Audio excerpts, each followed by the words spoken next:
Hi, my name is George. I'll be covering the Epistaxis segment of the Parametric Primary Healthcare OSCE. So today we've been dispatched to the rugby fields where Nele was playing a game of footy. Unfortunately the ball hit her face, which caused her to have a nosebleed. So they've called us, and on arrival Nele was holding her nose in the proper position, which was holding the fleshy part of your nose and leaning forward.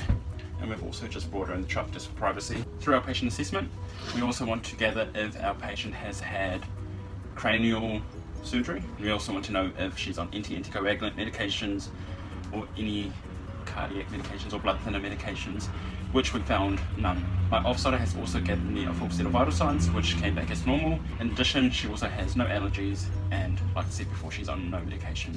At this point, we want to gauge what level of epistaxis this is, starting off with mild bleeding. As previously mentioned, Nele's been in the correct position, and we've just advised her we're going to hold like that for the next 15 minutes.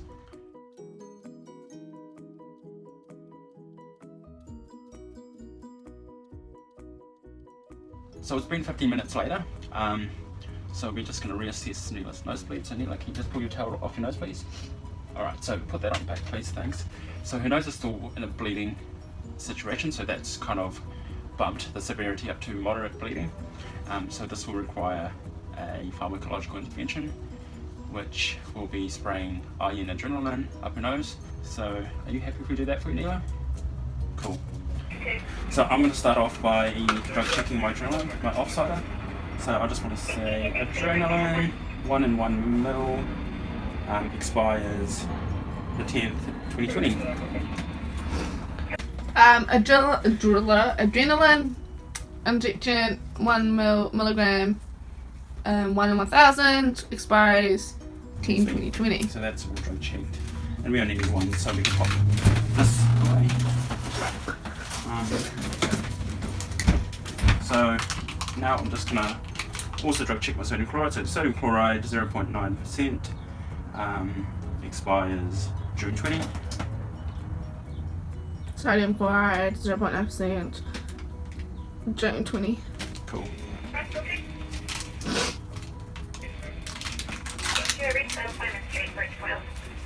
Alright, so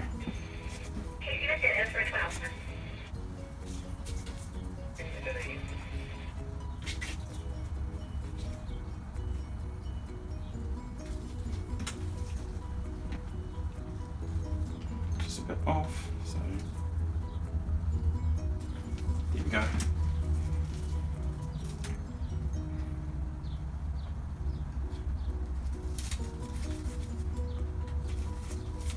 So that just has sodium chloride in it, so I'm going to just pop it down for now. Before I even draw that up, I'm going to drug label my 2 adrenalines, as I'm using 2 different syringes. And now,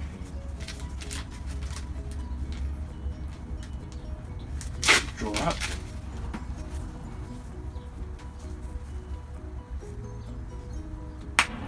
Right. And then drawing up the 1 ml solution of adrenaline. Just for sharps, say for sharps etiquette, I'll just be popping that back on. Cool. I'll just be popping that on. And the reason why I'm using 2 different syringes is because this gives an accurate dose, which I want 2 mils of. If I use this, I could accidentally give an extra dose of adrenaline. So just pop that label on. And then what I like to do is just pop that in there. And pop that back. And just keep this just in case you need to give another dose of adrenaline. So in here should be 2 mils, which contains 0.2 mgs. So now I like to grab my atomizing device, get it open,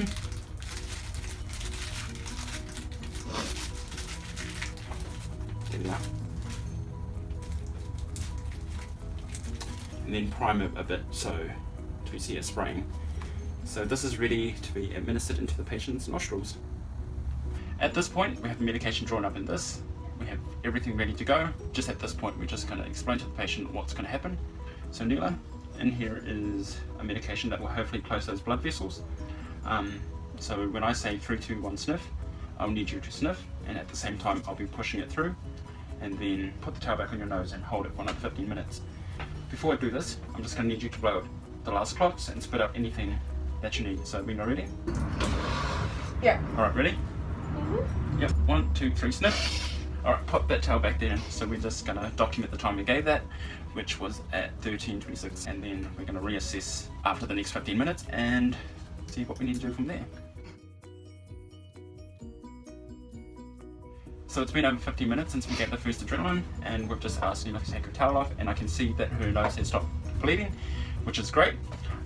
If it did continue to bleed, we'll be required to administer another dose of adrenaline. If that never stopped bleeding, I would have started transporting Corfin R50, which would have met us en route.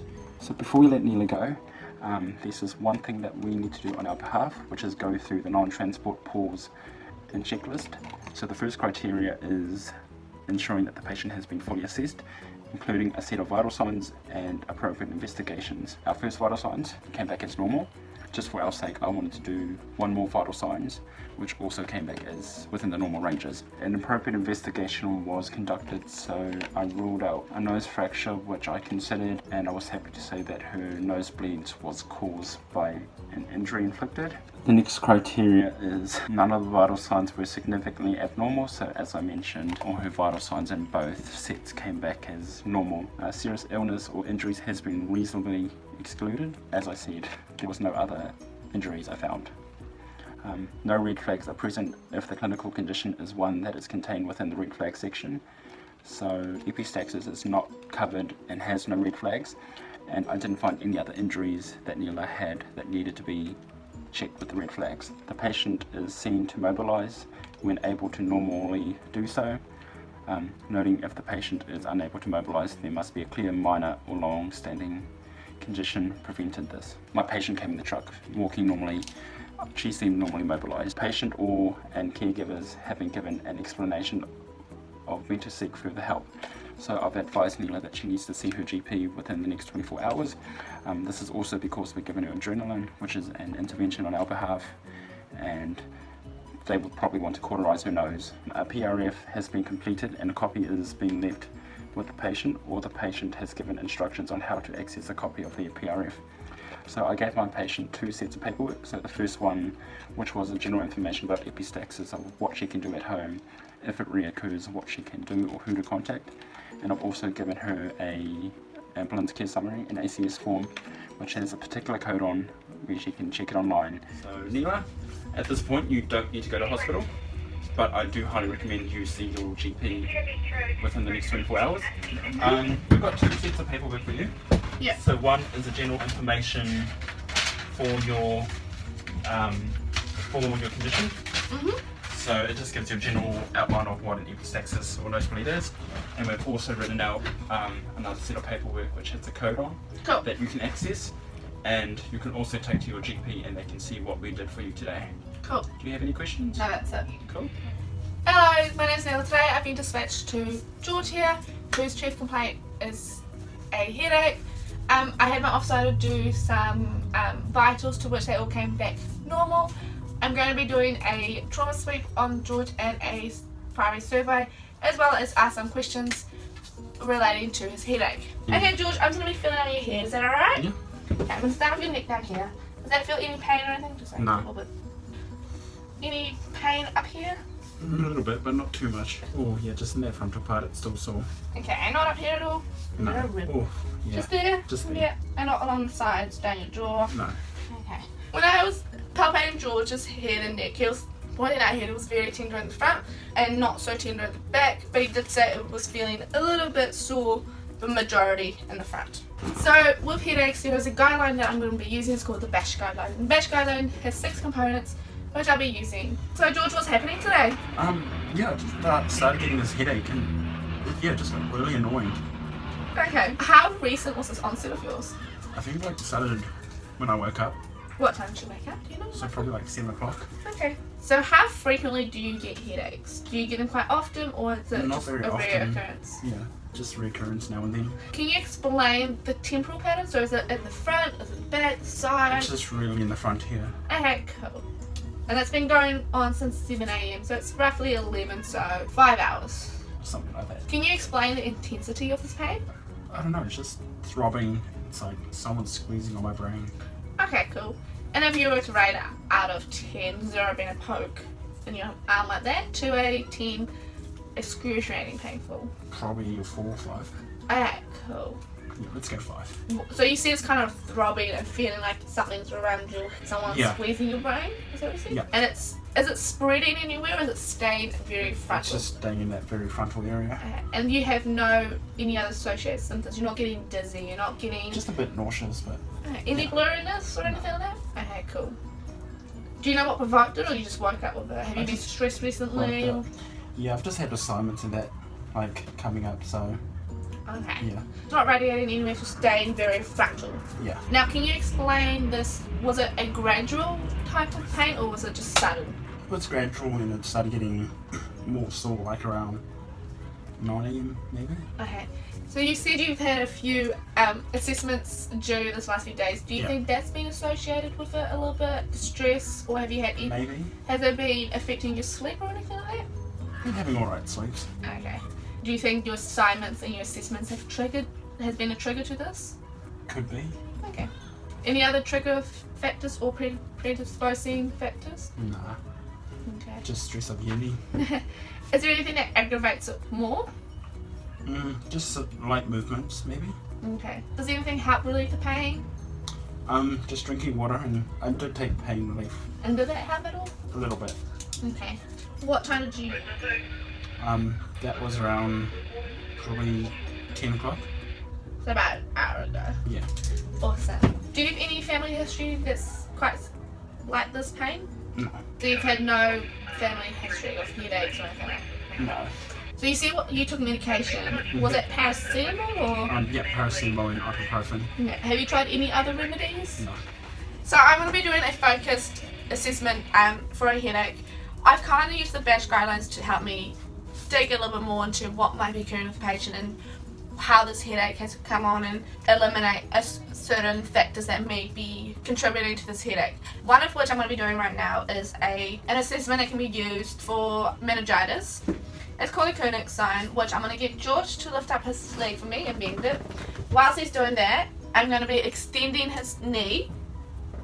George, does that give you any pain or anything like that? No. Okay, awesome. There was no resistance, or as I asked George, there was no pain. If there was any resistance or pain, this can kind of be a sign for meningitis. Now, another sign I'm going to be doing is called the Berzinski's sign. It can be used again to rule out meningitis, though it cannot be used alone or be distinctive to rule out meningitis. I'll be placing a hand on George's chest and lifting it. Now, see how George's hips aren't flexing, relax now, aren't flexing up, it means it's negative. Another assessment I'm going to try with George is to ask him to place his chin on his chest and then just flex it back completely. Do you feel any stiffness or anything like that? No. So George isn't showing any signs of meningitis, so I can rule that out as a diagnosis. However, if he was, he'd be complaining about stiff neck and he wouldn't have been able to do the assessment. So another assessment I'm going to do with George is just to assess, because he's complaining about the headache being in the front. I'm going to assess for temporal arteritis, which is just the vein just along here. I don't see any obvious swelling or anything, and I'm going to help pat George. Does that any pain along there or anything like that? No. George said to me it was a very gradual headache and it slowly got worse. Whilst with temporal arteritis, it is rapid onset. There's usually some swelling or some pain along the vein on it. I had palpated and George had no pain. He said it wasn't very persistent, his headache. This has helped me rule out this as a cause. Commonly, cranial nerves in the back are very common to be headaches. Those are usually tension headaches. And how George has explained it sounds more maybe of tension headache. So I cannot rule out the nerves at the back being, and the neck being very tight due to the muscles and the tension he might be holding back there. It isn't saying he's sensitive to any light, so I am going to check it just in case. I'm gonna have George look straight while I just quickly do this. So his eyes are reacting normally to light. Okay. So George's eyes are nice and equal and reactive. This is ruling out any cranial nerves involved in the eyes. I think George could stay at home and just take pain relief when needed and keep his fluids up. Try not to stress too much about assignments. I know it can be very stressful. I'll be giving George an information sheet telling him what to do and what can occur and stuff. Here you are, George. I've ruled out all the red flags within our CPGs concerning the headache. I'm going to be going through the non-transport checklist. So I've assessed the patient fully. I've asked my officer to do 2-3 sets of vitals and they've all come back really good. He isn't seriously ill or has had any traumatic injuries. There are no red flag present. I had the patient mobilised and he was able to mobilise by himself around the house. And I've also left him with an information sheet and all the information he needs to know about the headache and what to do if it gets worse.